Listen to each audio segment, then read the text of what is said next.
Hi, everyone. Welcome to the TimingResearch.com Crowd Forecast News, episode number 258 for March 30th, 2020. We are recording this at 1 p.m. Eastern Time. My name is David Cosmeter. I'm the creator of TimingResearch.com, and today we will be discussing the 340th weekly report. So if you haven't had a chance to take a look at this yet, just go to TimingResearch.com, and you can download either the PDF version or see the web version there. Today, I have arranged for Jake Bernstein, Norman Hallett, and the option professor to be here, and Jim, the ops professor, will be moderating. So I'm going to go ahead and turn it over to him.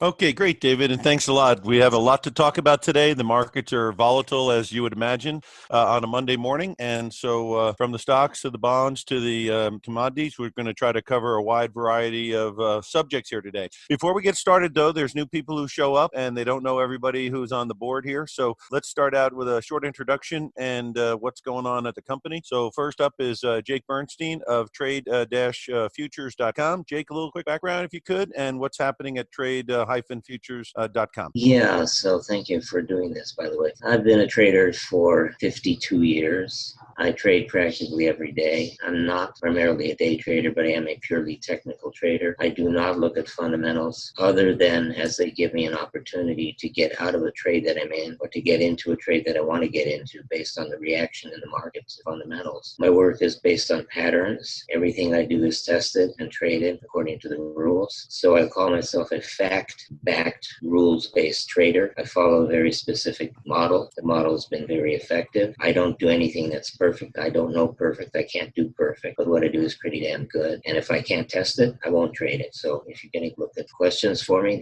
you're always going to get a specific answer. You're going to get an answer that says simply, hey, I don't know. I've written 45 books. I've been on Wall Street Week, CNBC, FNN, CNN, blah, blah, blah. Lectured about 800 times all over the world. And like I say, I'm a real trader and I really trade. And that's all I got to say. Okay. And at the end of the broadcast, you'll give the listeners ability to get a hold of you and get over to what you're actually doing behind the curtain. Yeah. Right now is Norm Hallett. Norm is of the disciplinetrader.com, works a lot with the psychological aspects of trading, which is huge. And Norm's been in the business for many years. Norm, a quick background on yourself and what's happening at the Discipline Trader. Well, thanks for having me again. And I always love to be on with Jake, who is really one of my mentors.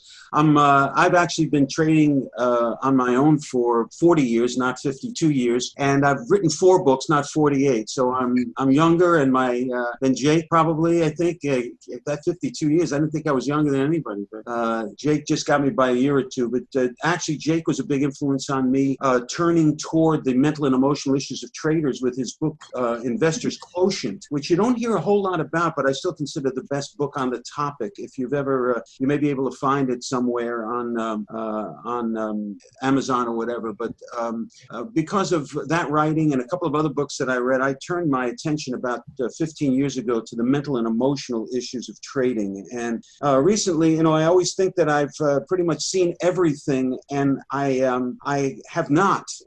And the time keeps on proving it to me. This particular situation the world is in right now with the virus, I'm finding that the people who are coaching one-on-one are actually digging deep for confidence. This has affected their self-esteem and self-confidence, whether they can actually be a successful trader, as opposed to what we usually work on, and that's pulling the trigger and not having fear. But they always have the base that they can do this, and that this is something that they just put in their time.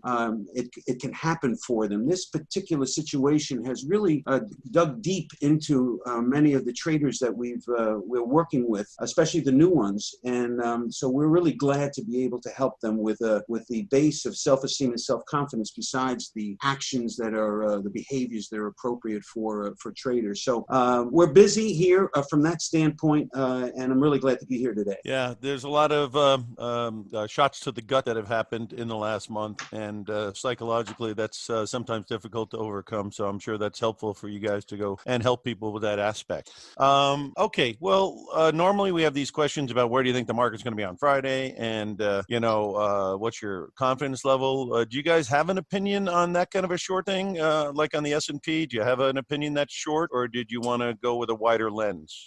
Jake first. I've got plenty of opinions, but as you know, opinions are like, everyone's got one. Mm-hmm. So in terms of opinions, let me just do a little bit of comment on what Norm said. And by the way, Norm, I really enjoyed all these years that we worked together on and off. Great respect for what you do, and there's absolutely a need for what you do, and I wish people would do more of it. You know, the bottom line for me is this. These kinds of markets undermine people's confidence. The reason they undermine people's confidence is because people don't have discipline. People don't have discipline because they don't have something with which they can be disciplined with. In other words, they're stabbing at this method, stabbing at that method, trying this, trying that, getting magazines, seeing all kinds of different methods. Go on the internet, you do a search for Teach Me Day Trading, you get literally, no exaggeration, 80 million hits. Yeah.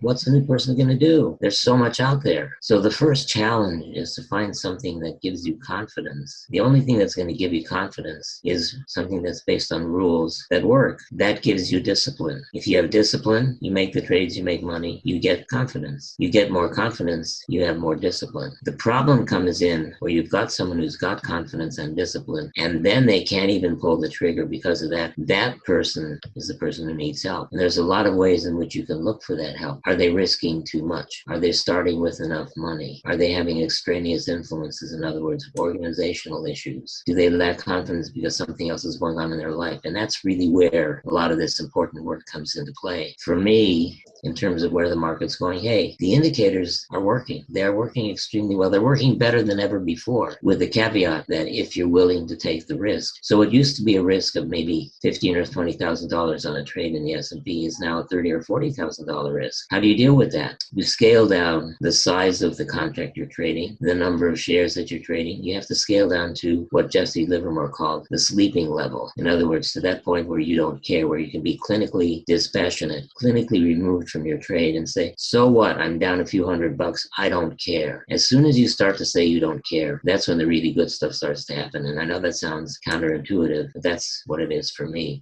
Now, in terms of the market in general, we made a low about a week ago. That low needs to be taken out. That low needs to be penetrated significantly. And when we see the new unemployment numbers, it's going to be a shocker. Even though everybody knows it's going to be bad, it's going to be so bad, people will say, oh my God, I didn't believe it. I'm throwing in the towel. And once they've thrown in that towel, maybe later this week, we get that massive sell-off that's going to mark the final panic liquidation. There are so many fantastic stocks to buy for intermediate to longer term. If you look at the commodity markets, and I'll shut up in a minute, coffee has bottomed, sugar is bottoming, lumber is bottoming, OJ is bottoming, wheat's bottoming. We've got a cyclical low, a major cyclical low due in crude oil and natural gas. So look around you, these markets are all making significant bottoms, and they're all making these bottoms on panic liquidation. So that's a beautiful combination. All we need now is timing. So I said my little forecast piece. You know, you make a good point about sleeping level, because when the oils went down, I picked up some Chevron and Exxon, but I picked up so little, I'm sleeping too much.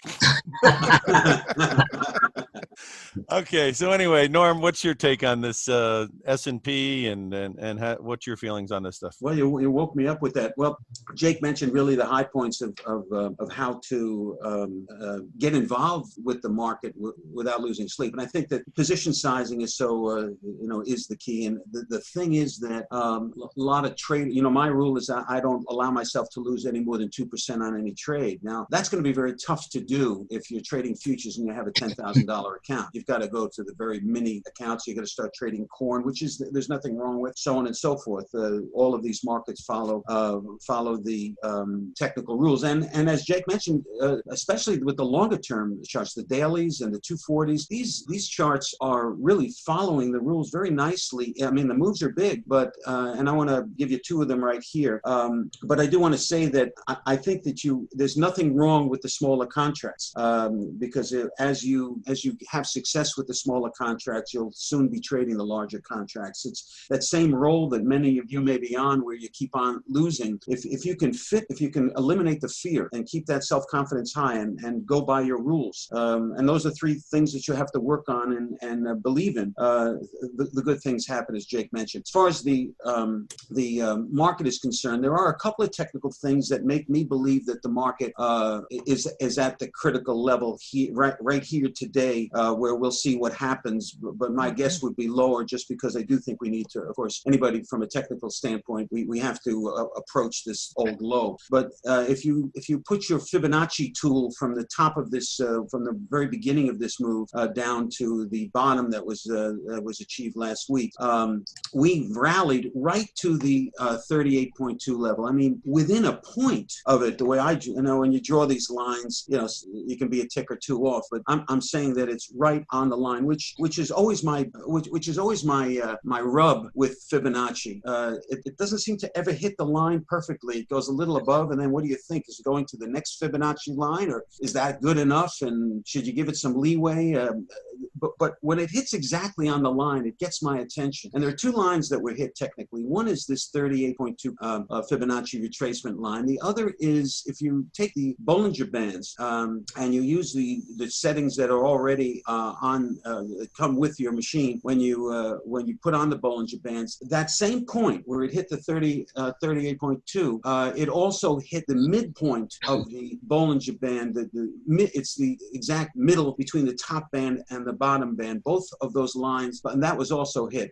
So we're at a crux here. We bounced off it Friday. We're testing that point again today, but it seems to me that for me, because I do believe that it has to be tested on the downside, I would look for a lower week. But it could happen in a day. That's the crazy part. Asking me what's going to happen in 4 or 5 days. The other thing I mentioned is I wanted to bring up, Jake, you mentioned all the soft except for the one that I'm looking at, and that's the cotton. And I'm looking at, not because I noticed it on the chart, but my wife was reading an article about how they can't control the locusts in all the African areas where they grow cotton. And that got me looking at the chart because I use the fundamentals to kind of draw me to a chart to see if I can get in the right direction. But what about cotton? Do you have any thoughts about that? I mean, that just crossed 50 cents today. The situation in cotton technically is this. One of the things that we look at every day and have done every day since 1987 is small trader sentiment. What's the consensus of opinion of the small trader? The small trader has been very bearish on cotton for some time now, which is the beginning of the end of the move down. So in terms of where the small trader is right now, definitely time for the market to bottom. We just now need a trigger to get along the market. And ultimately, if we are going to get inflation, which I think we will, I think we're going to see a super inflation, cotton will be one of those markets that participates on the upside because there has been a tendency for cotton prices to go up during inflationary periods. And that would also hold true for sugar and cocoa and coffee, all the soft markets that we really don't need to survive. I mean, you don't really need coffee to live. Some people do. But, the bottom line is, cotton definitely on my hit list, but for me, a little too early to get in. One, further to what you said about stocks, we are in a do or die situation in terms of resistance for stocks right now. One of the best books I've ever read on trading is called Don't Sell Stocks on Monday by Yale Hirsch. And today, of course, Monday, you wouldn't want to be a seller because we opened on the low of the day. We filled the gap from where we opened, and we're now trading toward the high of the day. So that would be a typical Monday response. Wouldn't be unusual to be higher, therefore, on Monday, but the real test is going to come tomorrow. Yeah, as far as the stocks are concerned, a couple of big firms are coming out and basically making a statement that most of the recession type pricing has been done, and that if you have a 3 to 5 year time frame, you should be buying the market right here. So there seems to be a little bit of the worst is over out there, but you think that may not necessarily be the truth? I think in terms of the public panicking, people don't have any concept of what it means to see 100,000 dead people,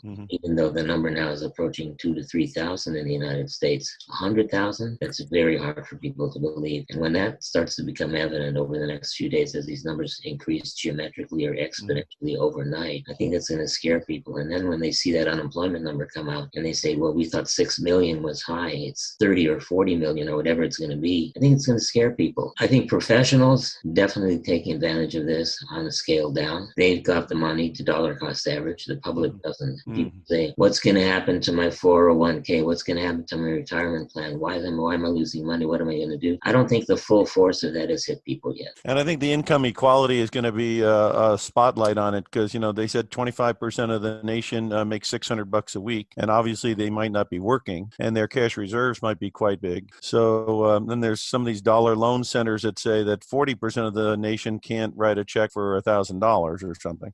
So the bottom line is this income equality that's been brewing and brewing and brewing, it's going to come out of the closet pretty big if we do go down and people get pinched for money. True. And one thing before we run out of time, I know we've got plenty of time. I just wanted to not forget to say this. Yeah. Think about what this situation is doing and has done and will do in terms of society and what we see. I've been sheltering in place for 3 weeks now. I haven't been in my office, but I am getting everything done plus more that I can get done in my office. Mm-hmm. I miss my 20-minute ride in my fast car into town and 20-minute back, but that 40 minutes adds up. I'm not buying any gas. I'm running here on solar energy anyway. I go to my pond, I sit in the redwood forest, I listen to my stream, I take my computer, I trade from there. It's been absolutely fabulous. I feel like I felt like I was on vacation before, but now I feel like I'm really on vacation. I'm getting more done. And I think people are going to realize that. They're going to say, hey, I really don't need an office. I really don't need to do the things that I've been doing. I really can do other things and get everything done plus more. So it's been, at least for me, amazing. And I think it's going to change a lot of people's thinking. And it could bring some of these REITs that are involved with office buildings into some jeopardy. Oh yeah, and I think that's already started to happen. But then again, if I can add to what Jake just said, I think that we as traders or aspiring traders, I think we need to appreciate the position that we've put ourselves in, the very positive position that we put ourselves in, and the ability for us to actually make money to supplement whatever situation you're in during these unsure times. And for most of us, the difference between us having a break-even situation with our trading or a consistently losing situation on trading is having a trading plan that fits you, that you can trust. Yeah. And also have the mental and emotional strength to put everything else aside, all the other emotions and talking heads that come at you, and be centered when you trade, so that you can run that trading plan without any hesitations. Sure. And so we're so lucky right now to be. My wife keeps telling us how lucky we are, and she's right. That as Jake said, I've always considered myself kind of on vacation, but this has amplified the situation, and so I'm very, very happy and very, very honored, really, now to be able to help with the part that most other trading coaches or whatever don't pay much attention to, and that's that second part where you have the self-confidence to run a trading plan that you trust. So I just think everybody out there needs to look in the mirror and say, what do I want to do with this situation that we're in right now? Do I want to take advantage of what I've already set up, or do I want to just continue to guess at what? You've got to make a decision. The great thing about decisions is when you make them, you're opening things up for adjusting type decisions, adjustments that get you exactly in the right place. We usually never wind up exactly where we think we're going to wind up when we're on a course, we have a goal, but you've got to start making the decisions that this is your time now, and that this whole situation has really brought it to a head for you, and now you realize the great situation that you're in as a trader. Time to take advantage of it. Yeah, and I think also I might add to that, Norm, I think what you really want to do is become a specialist and not a generalist. So for example, I say, you go to your family practitioner, your primary care physician, you go in the waiting room, you see everything in there. You see pregnant women, you see young kids with pimples, you see screaming, crying babies, you see old guys who can't walk, everything. And that general practitioner, maybe they're making a few bucks. You go to the anesthesiologist or the neurologist, you're the only person in the waiting room. They put you under, you're going to get a bill for $10,000. Mm-hmm. And so for me, I found the things that I like, the things that please me in terms of trading from an emotional standpoint, the things that I can do well. And that's all I do. I don't try and do everything. And unfortunately, so many people try to do everything. I mentor students just like you do, Norman. I have a new student. He's a doctor. He wants to do everything. He wants to day trade. He wants to do futures. He wants to do options. He wants to do spreads. And I say to him, hey, doctor, what do you do during the day? Are you in surgery? You can't day trade and be a surgeon at the same time. It's not going to work. So there's a lot to do. You just have to find that spot that's right for you, that pleases you emotionally, intellectually, and financially. And another example would be he's a doctor or he's a surgeon. Do you also practice dentistry? Yeah. So anyway, he should get it from that aspect. All right. Well, on the S&P, I think we have covered that in that this 2650 ballpark area is an area where the throwback rally may fail from, and that when people start hearing these numbers starting on Thursday and other numbers, they could reassess things. One thing I wanted to say is, the valuation on stocks at 3,400 on the S&P was really, really high, like way higher than it was in 2007. And on the commodity sector, I would extend that the possibility is that they are very undervalued. True. And ergo, looking forward, the undervalued stuff couldn't get an adjustment, particularly with all the printing going on worldwide. True. People might want to look at a symbol DBA, Delta Bravo Alpha. DBA, it's an agriculture ETF, which is probably going to be one of the first things to participate on the upside when the ag markets and the soft markets turn around. All right, so let's start on the commodity sector here before we run out of any time here, and let's start out with the energy sector because obviously that's on everybody's mind. Crude oil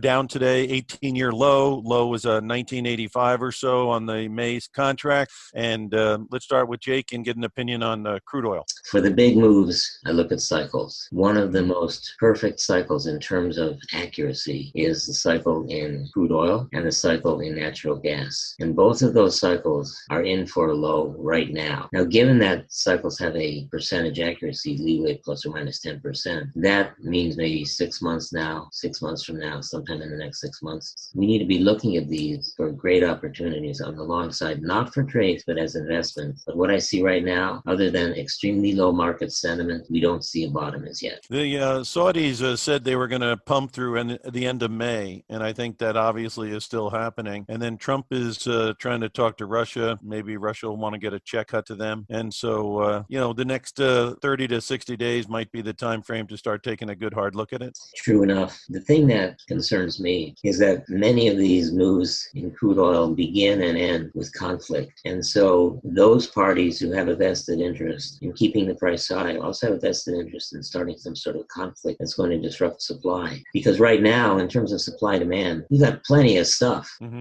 So the only thing that could really initially make this market move is the supply disruption, which is an international event. So let's see what happens. Norm, what's your take on the energy sector? It's interesting you say that. It always scares me. I agree that you're waiting for some sort of conflict to be created to take the pressure off what's going on in some of these markets around the world. But the crude tends to have these blow-off situations. From a technical standpoint, it seems to me that it could go to 10 in the crude oil market, flash down there. But, in this area between 10 and 20, this would be a good long-term kind of position to take. But, I'm not anxious because this change in the way we all live, I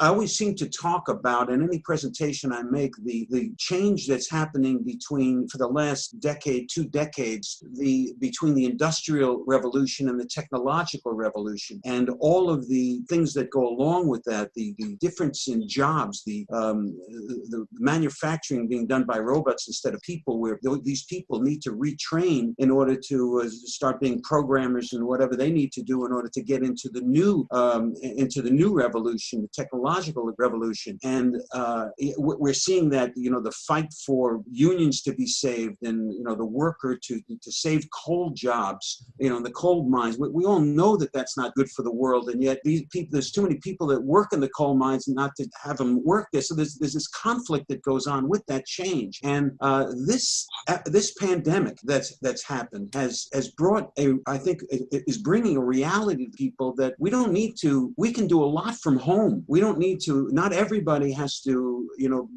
travel in Los Angeles 2 hours each way to work. I think there's going to be a lot less energy being used in that respect. In fact, I talked to my brother who's been living in Egypt for the last 25 years. Don't want to go through why, but he lives almost on a shoestring. He's a real minimalist. And I talked to him yesterday, and he talked to me about the fact that he believes that people will start to realize and understand that they don't need to have everything they ever that they can live a very happy and loving life without having all the bells and whistles, and that the simplicity that's created by by staying at home, and the relationships that are bonding, most of them, are further incentives to continue part of your life like that. So I think the crude oil market, I think demand is going to be a bit of a problem, and so I see the market hanging in here. If I look at the chart, there's a gap between about 37 and 41 or 42. Some technicians would tell you that needs to be filled. And maybe it will, but if it fills 3 years from now, it's going to satisfy all of those people. They'll have just waited a long time to see it happen. But so, Norman, maybe we can live in Egypt and trade humus and pita futures. They have a better, They got a great opportunity in the city of the dead over there. Plenty of places to live. He lives in a place called Dahab, which is they have a diving place there on the Red Sea. It's a resort place. It's quite nice. He has a nice apartment that looks out on the Red Sea and the mountains on the back. He's got a terrace. It's a 2-bedroom place. It includes his heat, his TV, $250 a month. Yeah, so. And then transport by camel. No, I went over and visited once, and the first thing that hit my mind in Cairo was these people have been around for like 20,000 years, and what have they been doing? Because, they don't really have a great road system, and, it just seems to me that in 250 years or whatever we've been around, we've been working on stuff, and I just didn't know what people in Egypt have been doing, because it seemed very, very primitive for being around for so many years. You know what I mean? I'm going to stay here and buy my hummus and pita at the grocery store. Yeah, I'm just going to buy some sand and put it in the front yard.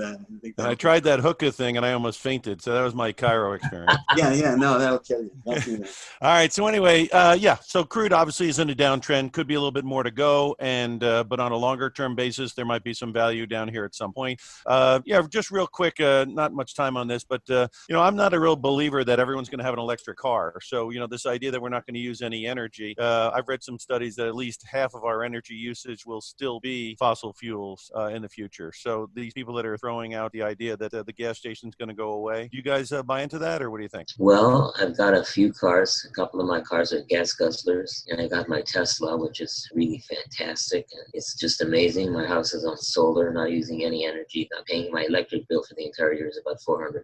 Sometimes I sell electricity back to the power company. So I don't think fossil fuel is going to go away forever, but I think that we've certainly made a big dent in it. Yeah, I was one of the, I think I leased a Leaf about 8 or 9 years ago, 2 cars ago, 2-3-year lease cars ago, and I really enjoyed it. I felt good about myself, not passing every gas station and waving. I think and of course there's more and more companies producing, and more will be invested in it.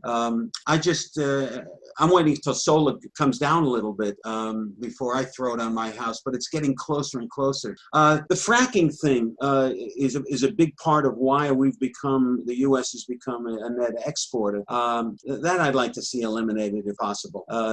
So I think there may be some changes there. And of course, I don't think nuclear energy gets enough credit as far as its cleanliness. There are risks, of course, as we know, but those risks are getting smaller and smaller as things get safer and safer. In any event, it'll never be all encompassing, but there'll be a place. It's a growing sector. It'll continue to grow. Yeah, we should also talk about precious metals. I'm sure that's on your schedule. Yeah, well, I was going to go right into the dollar here, and then we hit the precious metals. What do you think of this U.S. dollar? Obviously, we broke out above 100, went to 103, then back into the cage, which is basically around 199 to about 95, and that's the cage that it's been in for about a year or two. So, what are we thinking here on that U.S. dollar? Because there was a shortage of dollars, and everyone's going nuts with their swap agreements and this and that. What are we thinking here on the dollar? Go ahead, Norm. You want to take this one first? Yeah, Norm, exactly. Well, it's, we're looking at the, crazy movements in the dollar. I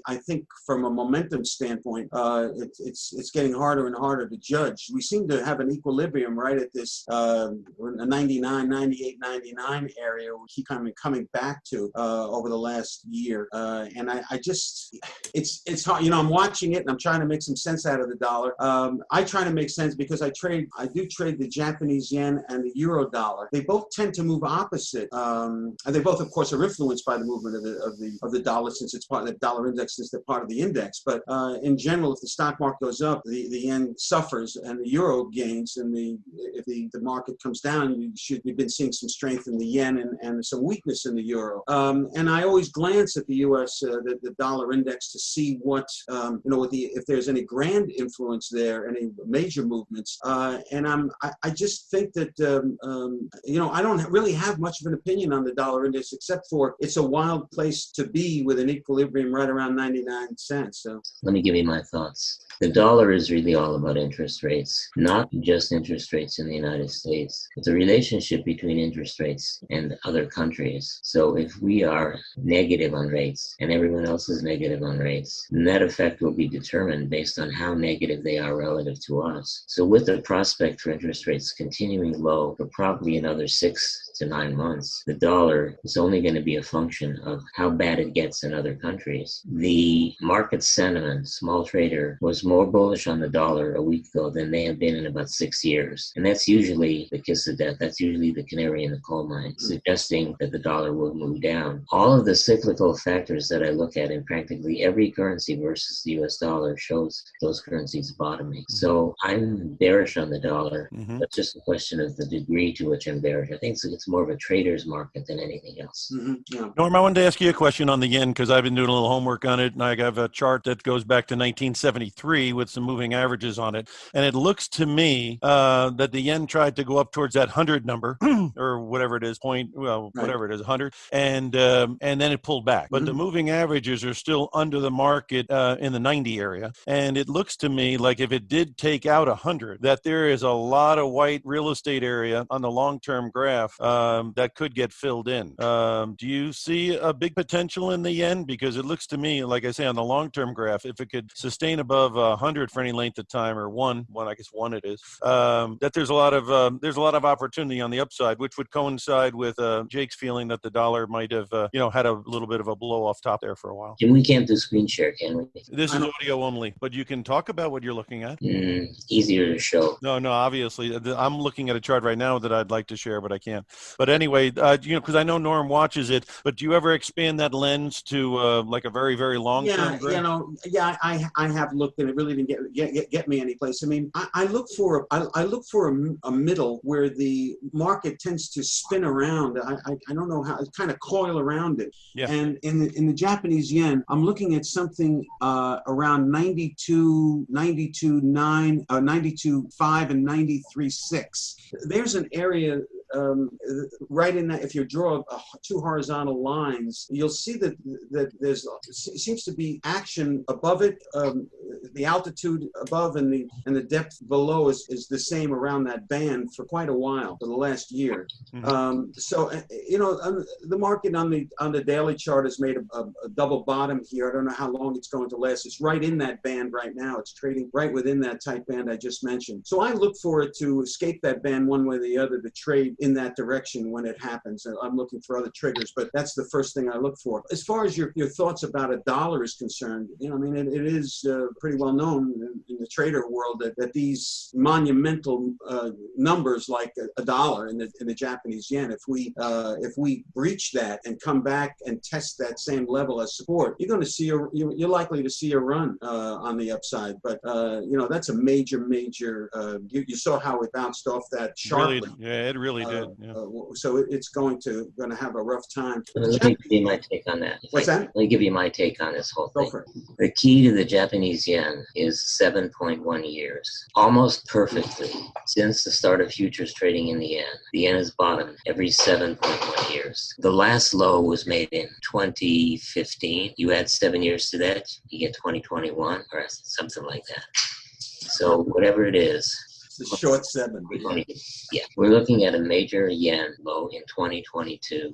And if I could show this chart, you'd be amazed at how predictive this cycle has been. It's just been almost perfect. So technically speaking, we're past the high of the cycle, testing that high in the last couple of weeks, but most likely to come back down again until 2022 on a big picture. Yeah, I think I've seen that chart where you have arcs along the bottom. Yep, got it. All right, let's talk about these metals. Gold obviously broke broke out when it went to 1350, then it went up to 1700, then it corrected down to 1450. Longer term moving averages are still intact. We're at 1620 area, I guess, somewhere today. Norm, you want to start out and give us a little bit of view on either gold or silver, or let's go all three metals. We got the gold at 1620, we got silver at $14 and change, and we got the high grade copper, in that 216 area. Well, I'm going to take copper separately because I do think that copper is related to what's going on here in the world, and if this recovery takes a while, copper's going to continue to suffer. I think 250 may be a hard place to get through again for a while. Whether it go to 160, I think that was that the price, Jake, where if you melt copper, you can get more than a penny for it. Melting pennies. I think you're right. Yeah. I think it was $1.60, but that's probably that was an area where we couldn't get through for decades, and then we went through. We've never seen it again. But not that I think we'll get down there, but in these crazy markets, crazy things can happen. When they start seeing when I saw those coffins lined up in Italy, and Jake mentioned this. I mean, it struck me. I mean, it's real. All of these buys, when they started talking about refrigerated trucks, this is the kind of thing that could really set people off in a negative way. And copper may be victim of that. So I don't see much. I see trading copper from the short side. The gold and silver has been, the initial sell-off in gold, and correct me if I'm wrong, guys, or if you have different opinions, but it was really a matter of selling good to support the bad. Yeah. I mean, there were margin calls and all other kinds of places to invest. You had to sell the gold and the silver in order to pay for some of those margin calls. Of course, the market snapped right back, and now it's trying to figure out where it wants to go.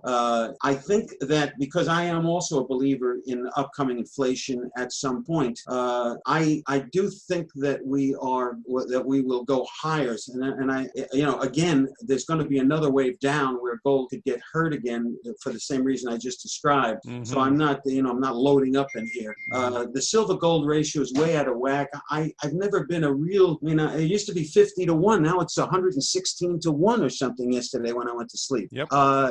This is silver is way undervalued, and I of course it has industrial it involved more in industry in silver than gold is, and therefore it can be more of a victim of again what's going on in the economies around the world right now. But I do think I'm still a proponent of silver when the gold starts to go. I'll probably do a combination of it, but probably weighted toward the silver. So I see higher prices eventually, but we've got to get through this situation where they'll sell the good stuff because they've got to fund the bad stuff.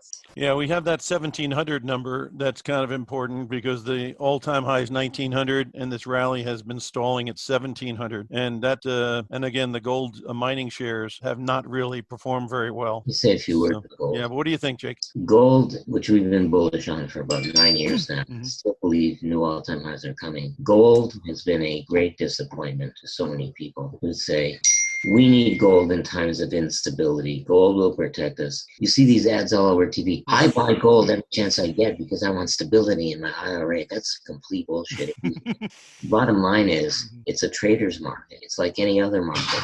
Bitcoin has disappointed people. Gold has disappointed people. Silver has really disappointed a lot of people. So I treat them as individual markets, not as an inflation hedge or anything like that. They may eventually regain that status. But right now, the big picture trend remains up, no question of it. It's getting through the smaller picture that's really screwing a lot of people up because they're saying, hey, up $26 one day, down 26 the next day. Where's the stability in gold? Silver down 75 cents in one day, up $1 the next day, down $1.50 the next day. So that stability and that protection that people are looking for, it just ain't there anymore.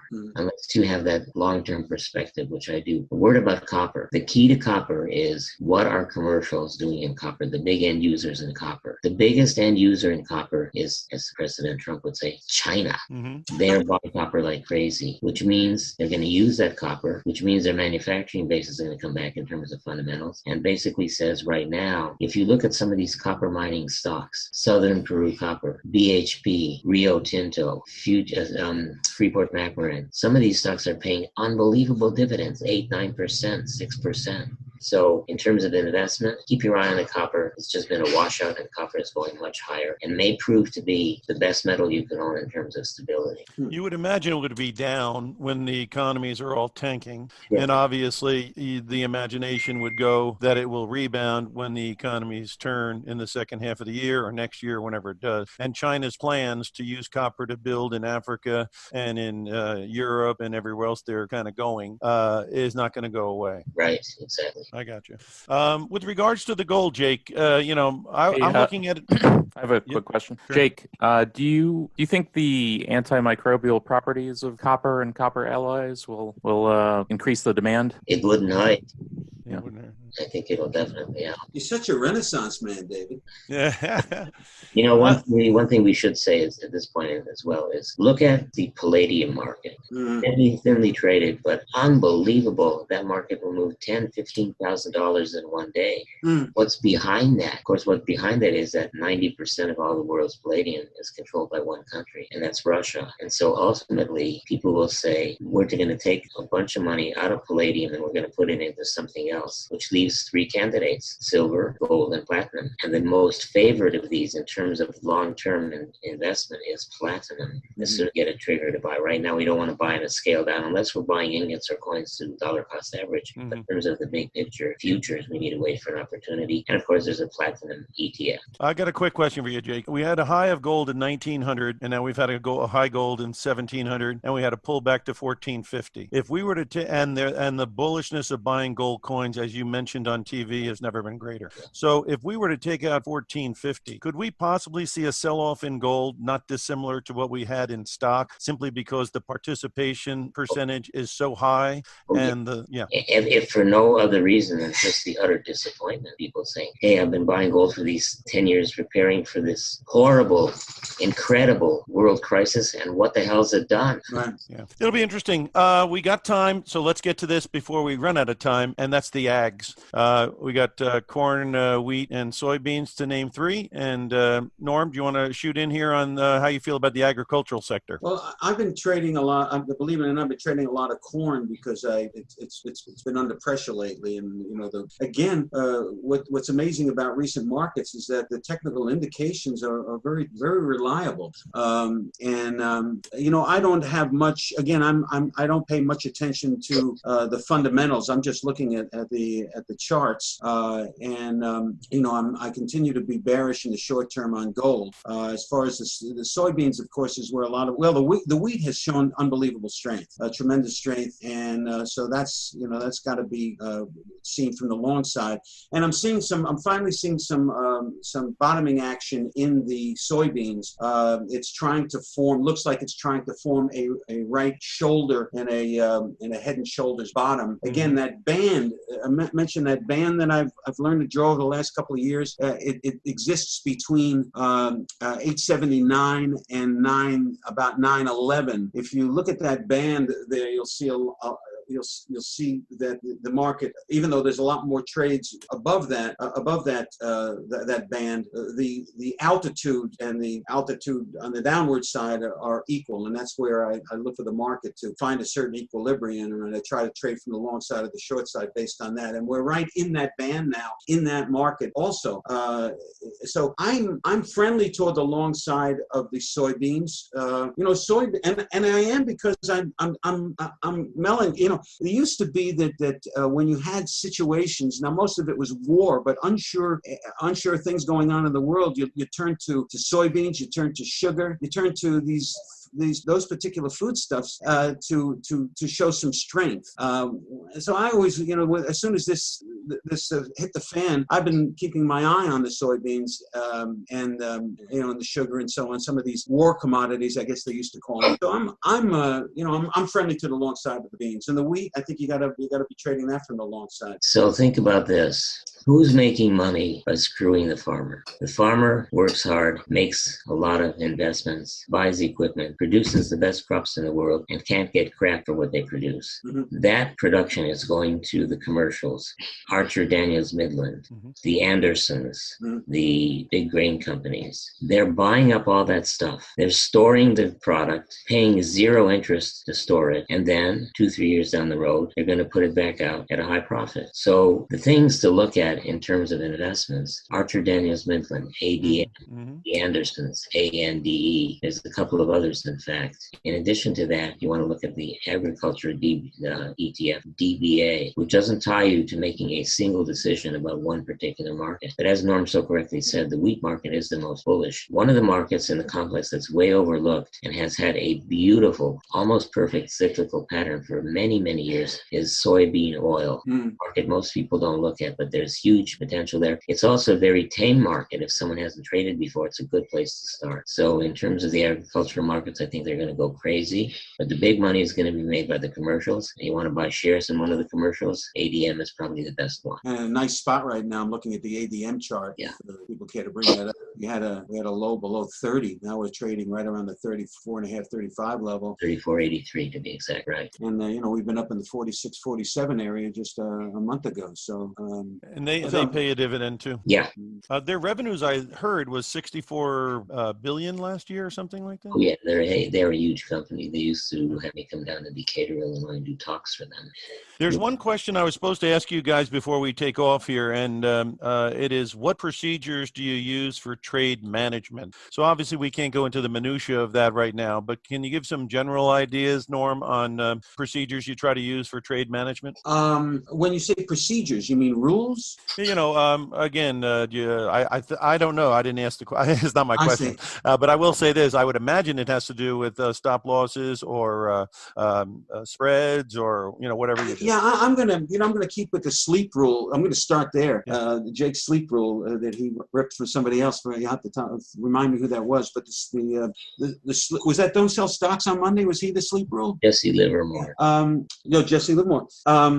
I think, listen, we have to stay in control as traders, and there are times a professional trader looks at the high volatility, and it encourages them to get involved probably at a higher risk level than they usually do, because they have experience and they're very confident in their system. For those that don't have quite that experience and don't have that don't consider themselves yet a professional trader, I think it's important to stay small. And again, I won't risk more than 2% on any particular trade, and I won't risk any more than 3.5%. As a futures trader, sometimes I'll have 2 or 3 markets going at the same time in a day, and I won't let those 3 markets, if they all hit my stops, I'm not losing any more than 3.5%. It's seldom that they all do, but you have to account for that. Just like all 3 seldom win. I mean, they'll win, they'll lose, but generally you'll have some win 2 and 1. You'll have winners and losers. So the idea is that if they all go into the tank, you don't want to take that punch to the gut. And so I just think that maintaining your positive expectation is really what you should be. If you feel challenged, if your rules challenge your positive expectancy that you believe that you can succeed, you've got to change your rules. And so, when I mentioned the 3.5% on my portfolio risk, let's call it, with the trades or the 3 trades, say, that I would have on in the futures market, if I have a trade on that has a 2% risk already, then I'm limited to 1.5% on any other trades that I take. And I'm very, very strict about that. Because people say, well, you don't want to miss a trade. I don't care about missing a trade, because there's all kinds of trades that are happening all the time. And if I don't get it my way, I don't take it. And I think that professional traders will feel the same way, that it has to meet your parameter, and that if it doesn't, there'll be another trade that will do that. So, I just believe that you have to inspect yourself first in times like this, understand what your risk tolerance is, and make your rules commensurate with what you can stand. Don't take somebody else's rules and somebody else's parameters for your own, because that's the biggest mistake traders make. I 100% agree with that.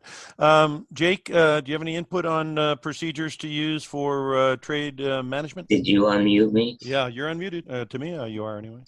one of my dogs was barking before. Oh, yeah. I'll make it real quick. I'm always keeping 25% in reserve. The rest of my money, I'm fully diversified across 7 major sectors. I'm never risking more than 5% on any one trade. That doesn't mean I have to risk 5% of my accounts as in any one trade. It means that's my maximum. I'm always trading multiple units, liquidating one unit when I reach a target, changing my stop to break even on that unit, and then trailing a stop on the rest of my position so I can big moves. If I'm not getting 20% of my trades as big moves, then I'm not making money. 80% of my trades are going to be a wash. So again, the ones that go on a run, obviously, are the ones that pay off for the ones that chop you out a little bit or something like that. Be the runner, absolutely. When you're buying time for the big trades, and that's the way to go. Yeah, it's all about the trades. All right, we're at the top of the hour, so it's time to reintroduce ourselves a little bit. And then if you have any offers or extension of any type of situation, like how to get a contact you and all that, please do it right now. So we'll start out with Jake, please. Go to jakebernstein.com. I just announced a new series of webinars. I'm going to be doing one webinar every Saturday for the next 11 weeks until June. That'll give you something to do while you're sheltering in place. I'm going to teach you new stuff, new indicators. I'm going to show my trading approach, very specific, 100% rule-based. That's all I got. Okay, that sounds great. And again, while everyone is, shacked up in their houses, this is a great way to re-educate yourself. And as I've been saying, see what everybody's doing to find out what fits into your criteria. Norm, again, a little introduction and how people can get a hold of you at thedisciplinedtrader.com. Okay, first of all, get your dictionary out to spell. I don't know why I need the disciplined trader. I do, but from a spelling standpoint, that S and C can confuse a few people.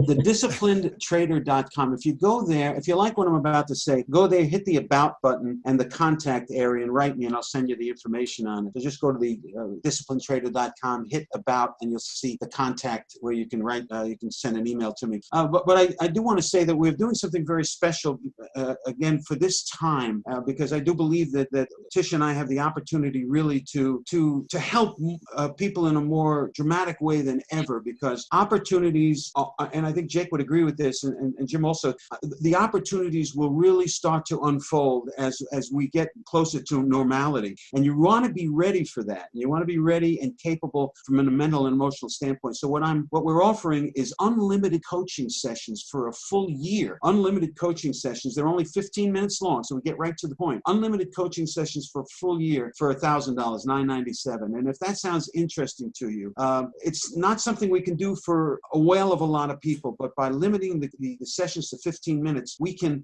help a lot of people get where they want to go. So if that sounds interesting, thedisciplinedtrader.com, just click on About and you'll find the contact space. So thank you for having me, Jim. Thank you for pairing me with Jake. I'm always appreciative of that. Yeah, this was great. And for those who'd like to hear what I have to say as far as observations and opinions, I have a weekly letter that I sent out, optionprofessor@gmail.com, and you can get into the queue and receive that as well. Okay, guys, it was great to be here. We obviously went over a lot of subject matters, a lot of value to this, I believe, and thank you very much for taking time out and helping people learn a little bit more. And I do encourage, again, that everybody does get a hold of these guys and find out what they can do for you. Wash your hands. Touch your face. I'm not going to wash my hands. I'm going to lavos las manos.